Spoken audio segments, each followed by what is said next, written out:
वाल्मिक कराडला 7 दिवसांची पोलीस कोठडी सुनावण्यात आलेली आहे। बीड कोर्टानं वाल्मिक कराडला 7 दिवसांची पोलीस कोठडी सुनावलेली आहे। एसआयटीनं 10 दिवसांच्या कोठडीची मागणी केलेली होती, मात्र दोनही बाजूंचा युक्तिवाद ऐकल्यानंतर आता बीड कोर्टानं वाल्मिक कराडला 7 दिवसांची पोलीस कोठडी दिलेली आहे। 22 जानेवारीपर्यंत वाल्मिक कराड हा पोलीस कोठडीत असेल। या दरम्यान त्याची चौकशी केली जाईल, एसआयटी त्याचा ताबा घेईल, हे देखील आता बघावं लागेल। ज्ञानेश्वर पतंगे आमचे प्रतिनिधी याबद्दल आपल्याला अधिक माहिती देतील। ज्ञानेश्वर, काय तपशील कोर्टाच्या या निकालाबद्दल, निर्णयाबद्दल? रेश्मा, आता काही वेळापूर्वी कोर्टाचा निकाल आलेला आहे आणि वाल्मिक कराड याला 7 दिवसाची एसआयटी कोठडी कोर्टानं सुनावलेली आहे। जवळपास 2 तासापासून या प्रकरणाची बीड जिल्हा न्यायालयामध्ये सुनावणी सुरू होती। कोर्टानं दोन्ही बाजूचे युक्तिवाद खरं तर ऐकून घेतले। या युक्तिवाद ऐकण्याच्या दरम्यान कोर्टानं खूप खबरदारी घेतली, कारण हा युक्तिवाद सुरू असताना कोर्टानं त्या परिसरामध्ये वकील किंवा इतर नागरिकांना कोर्ट रूम मध्ये अलाउड केलेलं नव्हतं। 2 तासाचा युक्तिवाद आणि एसआयटीनं या वाल्मिक कराडाचा या प्रकरणात कसा संबंध आहे याचा जोरदार युक्तिवाद केला, तसे पुरावे कोर्टामध्ये सादर केले। एसआयटी आणि सरकारी वकिलांनी वाल्मिक कराडाच्या 10 दिवसाच्या पोलीस कोठडीची मागणी केली होती, मात्र कोर्टाने आता त्यांना 7 दिवसाची पोलीस कोठडी दिलेली आहे। आणि म्हणजे आता वाल्मिक कराड हा पुढचे 7 दिवस एसआयटीच्या कस्टडी मध्ये असणार आहे आणि एसआयटी आजपासून खऱ्या अर्थाने वाल्मिक कराड याची संतोष घेतली, त्यांच्या हत्येच्या प्रकरणी कसून तपास करणार आहे। त्याचा नेमका या हत्येमध्ये कसा संबंध आला, इतर आरोपींचा या हत्येशी काय संबंध, जे आरोपी अटक आहेत त्यांचा आणि वाल्मिक कराड सर्व गोष्टी आता कोर्ट एसआयटी या कस्टडीमध्ये तपासणार आहेत। आणि या 7 दिवसामध्ये एसआयटी नेमकं काय तपास करते आणि कुठल्या दिशेने तपास करते हे पाहावं लागेल। निश्चित ज्ञानेश्वर, आता 7 दिवसांची एसआयटी कोठडी मिळालेली आहे। या 7 दिवसांमध्ये एसआयटी कडून जर वाल्मिक कराड, घुले आणि चाटेचं संभाषण झालं होतं फोनवरती असं दावा करण्यात आलाय, तर सगळ्या आरोपींची एकत्र चौकशी होऊ शकते का या काळात? अगदी बरोबर, त्याच पद्धतीची मागणी खरं तर एसआयटीच्या अधिकाऱ्यांनी कोर्टात केली होती। वाल्मिक कराड याला कस्टडी मागताना कोर्टानं सांगितलं होतं की या प्रकरणात जे आरोपी अटक आहेत त्यांची आणि वाल्मिक कराड यांची एकत्रित चौकशी करायची आहे। त्यांचा या गुन्ह्यातला सहभागासंदर्भात त्यांचे जबाब नोंदवायचे, त्या संदर्भातले पुरावे त्यांच्याकडे काय आहेत का हे तपासायचं आहे। आणि हा जो तपास आहे खरं तर हा संघटित गुन्हेगारी कशी घडली आहे या अनुषंगाने एसआयटीला तपास करायचा होता।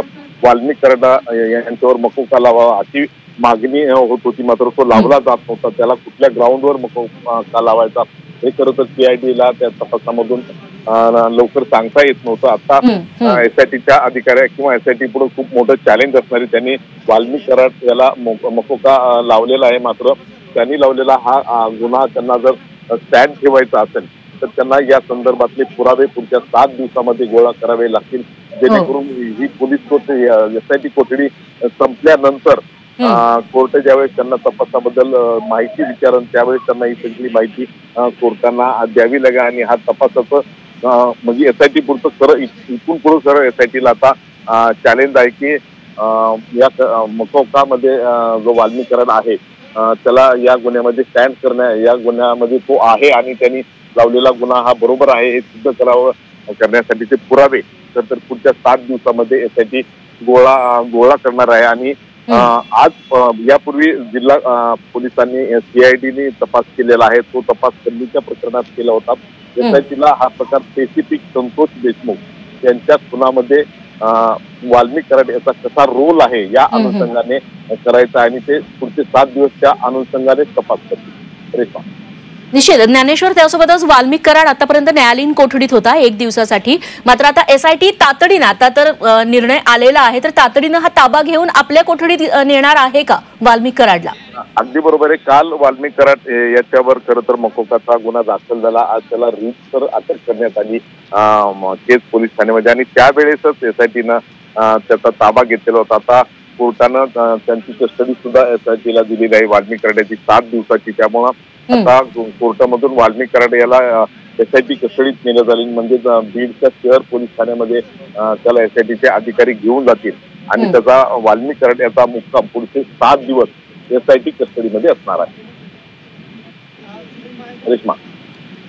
निश्चित ज्ञानेश्वर, तुम्ही आपल्यासोबत राहाच. पुन्हा एकदा ज्यांनी आता टीव्ही सुरू केला असेल त्यांच्यासाठी सगळ्यात महत्त्वाची आजच्या दिवसभरातली बातमी. वाल्मिक कराडला 7 दिवसांची एसआयटी कोठडी सुनावण्यात आलेली आहे. मागच्या 15-20 दिवसांपासून सीआयडी हा संपूर्ण तपास करत होता. एसआयटी स्थापन करण्यात आलेली होती. मात्र काल जेव्हा सीआयडीनं कोर्टात हजर केलं वाल्मिक कराडला, तेव्हा सगळा युक्तिवाद ऐकल्यानंतर त्याला न्यायालयीन कोठडी सुनावण्यात आली. मात्र संघटित गुन्हेगारीचं कलम त्याच्यावरती मकोका लावण्यात आला. त्यानंतर एसआयटीनं कोर्टात सादर केलं. हालचाली सुरू झाल्यात कोर्ट परिसरातल्या. आपण बघतोय वाल्मिक कराडला पोलीस घेऊन जात आहेत.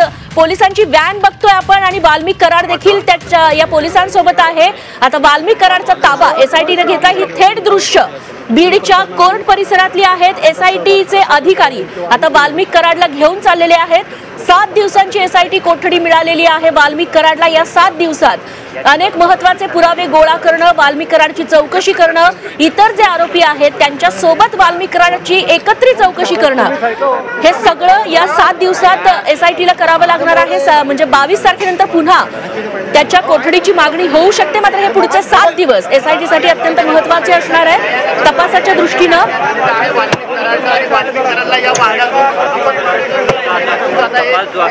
कोर्ट परिसराच्या हालचाली सुरू झालेल्या आहेत. वाल्मिक कराडचा ताबा आता एसआयटीने घेतलेला आहे. पोलीस व्हॅन मधून त्याला आता एसआयटी कोठडीत रवाना केलं जातंय. ही थेट दृश्य आहेत बीड कोर्ट परिसरातली. वाल्मिक कराडला घेऊन आता पोलीस निघालेले आहेत. एसआयटीचे अधिकारी. न्यायालयीन कोठडीत होता वाल्मिक कराड कालचा दिवस. आज त्याला कोर्टात हजर केल्यानंतर त्याला 7 दिवसांची एसआयटी कोठडी मिळाली आहे आणि आता वाल्मिक कराडला एसआयटीनं आपल्या ताब्यात घेतलंय. उद्यापासून त्याची एसआयटी कडून चौकशी सुरू होणार आहे. एकूण 8 आरोपींना संतोष देशमुख हत्या प्रकरणात आतापर्यंत अटक करण्यात आलेली आहे. या 8ही आरोपींसोबत किंबहुना सुदर्शन घुले आणि विष्णू चाटे ह्याच्यासोबत एकत्रित वाल्मिक कराडची चौकशी केली जाते का हे बघणं महत्त्वाचं ठरणार आहे. कारण ज्या दिवशी म्हणजे 9 डिसेंबरला संतोष देशमुखांची हत्या झाली त्या दिवसभरात वाल्मिक कराड, विष्णू चाटे आणि सुदर्शन घुले यांच्यात फोनवरून संभाषण झालेलं होतं. किंबहुना वाल्मिक कराडनं संतोष देशमुखांना देखील धमकी दिलेली होती असा युक्तिवाद एसआयटीने केलेला आहे. त्या अनुषंगानं वाल्मिक कराडकडून आता काय काय त्याला कशा पद्धतीने बोलतं करता येऊ शकतं, त्याच्याकडून काय तपशील मिळू शकतात, यासाठी एसआयटीला प्रयत्न करावे लागणार आहेत. ज्या पद्धतीने मारलं त्या मारेकऱ्यांना फाशीची शिक्षा झाली पाहिजे. ट्रायल व्यवस्थित चाललं पाहिजे. प्रत्येक गोष्टीला ट्रान्सपरन्सी असली पाहिजे. पारदर्शकता प्रत्येक गोष्टीत असली पाहिजे. ॲडव्होकेट हेमा पिंपळे मॅडम, तुम्ही जोरदार निदर्शनं करतायत, मागणी करताय. आपण एकटेच आहात की आणखी आमच्या बरोबर महिला आहेत आमच्या बरोबर. आमची मागणी एकच आहे. ज्या पद्धतीने पब्लिक आउटक्राय झाला तरच या केसेस मध्ये लक्ष दिलं जातं. या महाराष्ट्राच्या गृहमंत्र्याला माझी विनंती आहे, बीड जिल्ह्यामध्ये लॉ अँड ऑर्डर राहिलेला नाही. देवेंद्रजी, तुम्ही आमच्या बीड जिल्ह्यात या आणि लॉ अँड ऑर्डर सुधारा. हे तुम्हाला एक वकील असून तुम्ही कायदा हातात घेताय. काय हातात घेतलाय मी? काहीच नाही. मी आपलं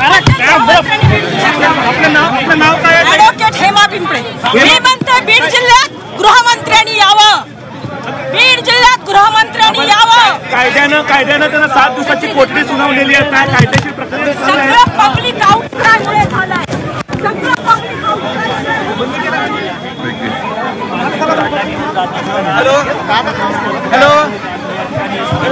आपण बघतोय की काही वकिलांनी उद्विग्न प्रतिक्रिया दिलेल्या आहेत. कुणीतरी तिथे बेशुद्ध पडलेला आहे हे देखील आपल्याला दिसतंय. वकिलांनी स्वतः मागणी केलेली आहे की स्वतः गृहमंत्र्यांनी यावं, बीडमधली कायदा व्यवस्था सुधारावी. त्याच वकिलांना आता महिला पोलीस घेऊन जात आहेत. मात्र त्याला विरोध करतायत.